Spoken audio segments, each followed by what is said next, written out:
Jewel back with ya, and I wanted to talk today about the natal aspect of Moon in conjunct to Jupiter.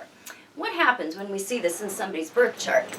So, the Moon is our inner emotional responses. It is our feeling self, how we really make our decisions and choices based on how we're feeling. It's not the rational mind like Mercury. It is the emotional mind, and is our inner unconscious processes, our habitual patterns, what we fall back on to feel safe, how we feel nurtured, what makes us feel nurtured and safe.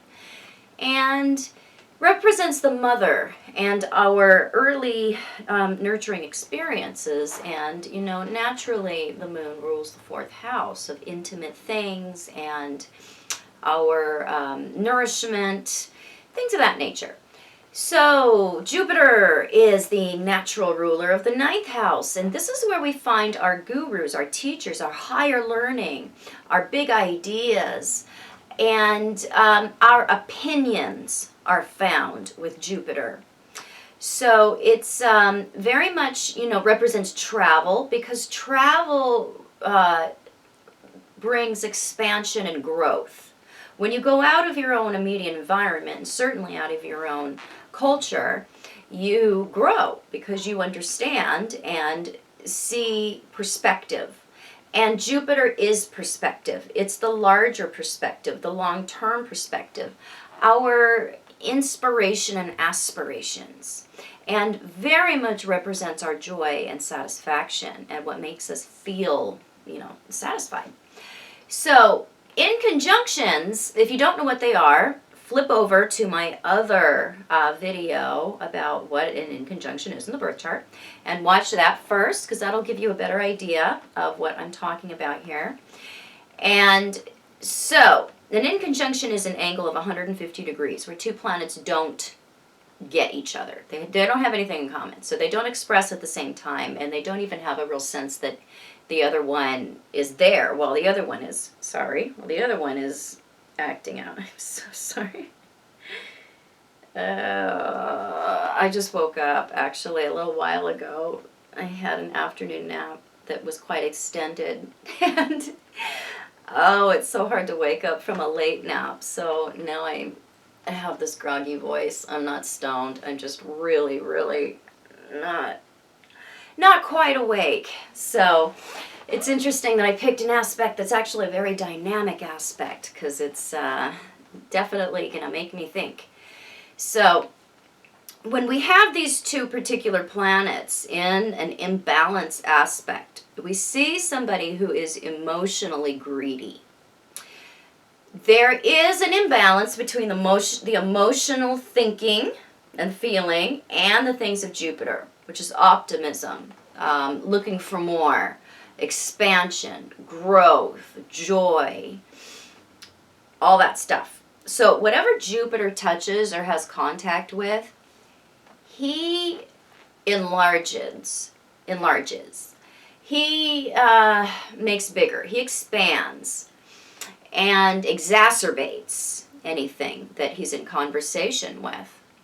So the optimism, the luck, the opinions, the judgments tend to be very off when we have this particular inconjunction, because humans really form their opinions, their actions, their decisions on our feelings and our emotions.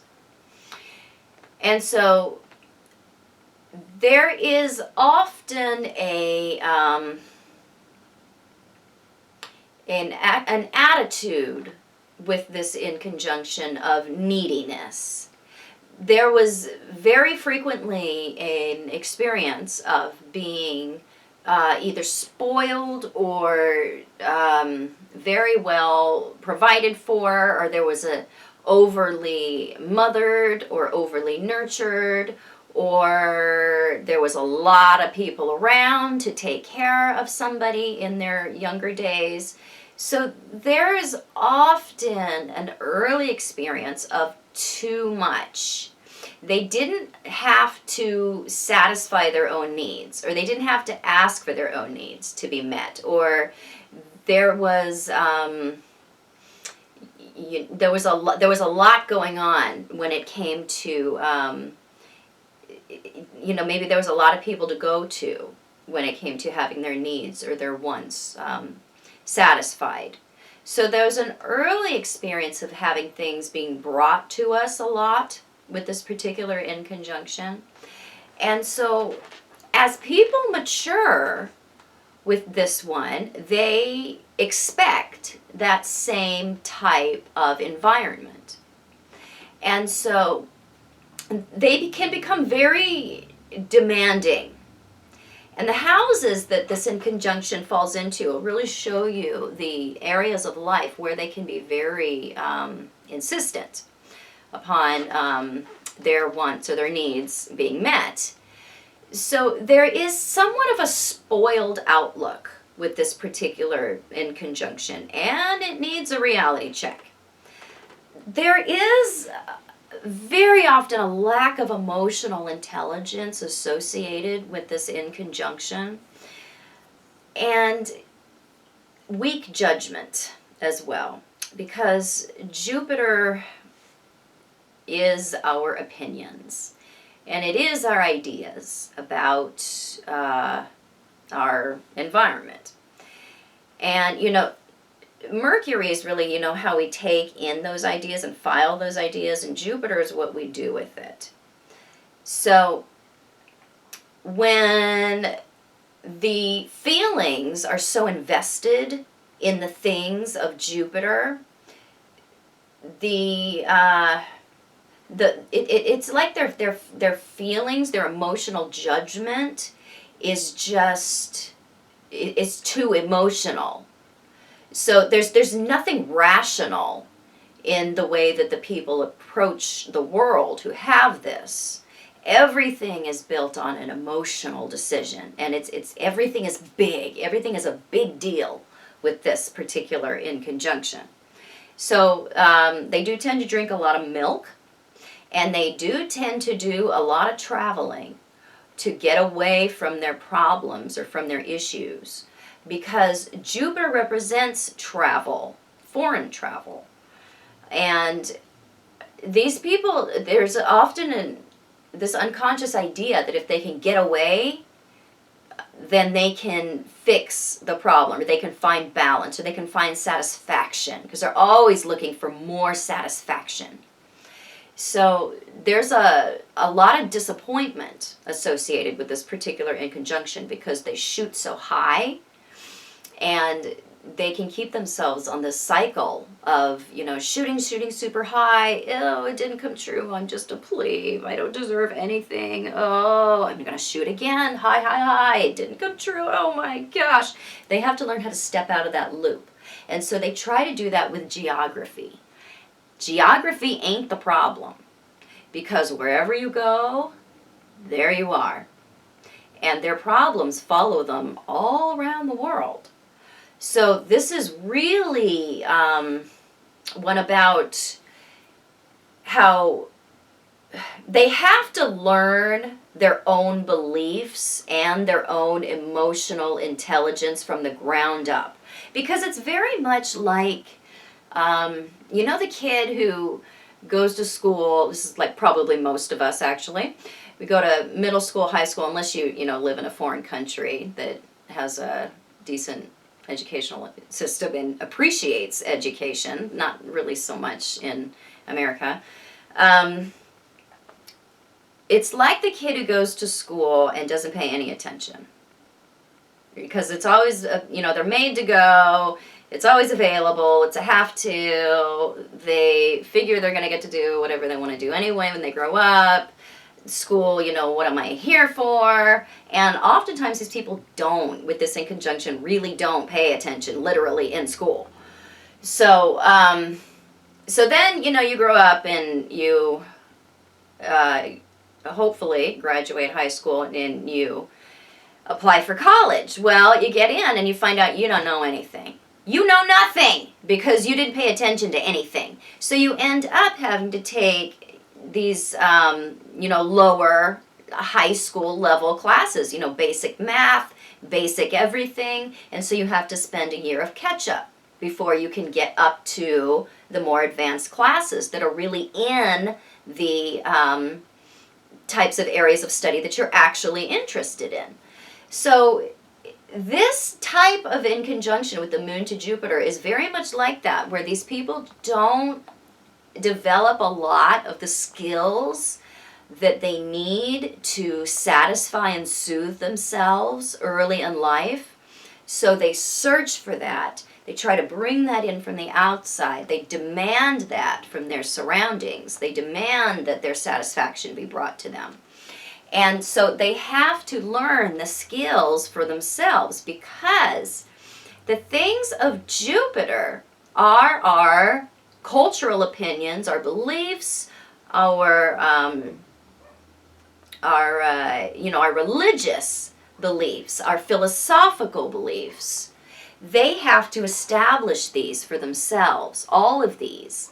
They are too dependent upon teachers, gurus, religion, culture, all those things, parents, to establish a belief system for them.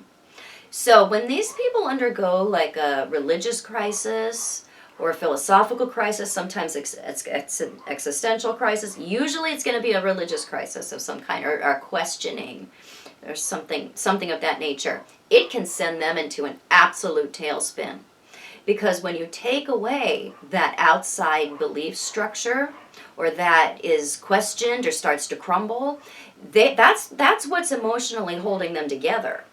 So they can emotionally just fall apart and have no orientation left, because it was very much dependent on that outside ideas.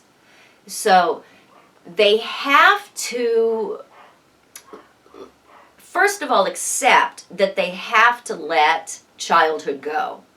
Because this is very much about growing out of one's 4th house into one's 9th house. So it's almost like they have to agree to leave home and go to college, because Jupiter represents higher education. The 4th house is the house of home and the mother. And so there really has to be a certain amount of acceptance that they have to take responsibility for their own feelings. They have to. They have to take responsibility for establishing their own belief system. And they have to be willing to have the maturity to back up those ideas with ethical behavior and with, with integrity. Because there's a certain amount of emotional integrity that is not present when we have this in conjunction. And this can lead to some behaviors that are not honest, that are not really rooted in selflessness. This can be a very selfish type of inconjunction that people are dealing with. So it's very much just about realizing that you've got to leave that spoiled child behind and become one's own teacher, one's own source of information, one's own leader. And they go from being very comical and dramatic, and they have this, Southern Belle kind of way about approaching their problems, where it's just kind of funny to watch, because they really do self-create their own drama, and it's a lot of drama too. So they go from, being this kind of selfish, spoiled kind of person into somebody that can self-support, can self-serve, and that has a great deal of wisdom, because they have had to work for it. They have had to develop it for themselves. So this one, if they can get a hold on it, this turns people into, it's almost like they're their own emotional, cultural guru. They can see outside of their own time and place in a way that other people can't, because almost all of us are victims of our own culture, victims of our own time or place. We think that, wherever we are in whatever time, that is the right way to think and feel because that's what everybody around us is doing. These people go from being really into that to being very independent of that.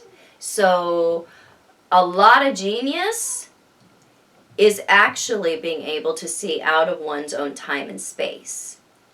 And so these people go from feeling like they are lacking a certain amount of intelligence, and they do display that too when they haven't, emotional intelligence, in their earlier years before they've really gotten a hold of this. They go from feeling that lack to establishing a wealth of that. So they become emotionally wealthy in their own right, rather than emotionally demanding that other people bring them their wealth and provide that for them. So they become this independent wellspring of generosity and of understanding and of being able to be very emotionally diverse, but at the same time finding satisfaction, which is really what they're lacking, is satisfaction, and that comes from that lack of balance. So this one is really about growing and maturing out of one's attitudes and expectations of what is the word? Of abundance. Because Jupiter is always going to be about, ultimately, our abundance. So, I hope this was helpful. If it was, please subscribe to my channel. I will be back with more super cool astrology videos very super soon. You can find me on the internet at truthinAspectAstrology.com. Yes, I do consultation. You can find me on Facebook at Truth in Aspect Astrology. And I will be back with more natal and synastry videos and more unique videos and all kinds of videos.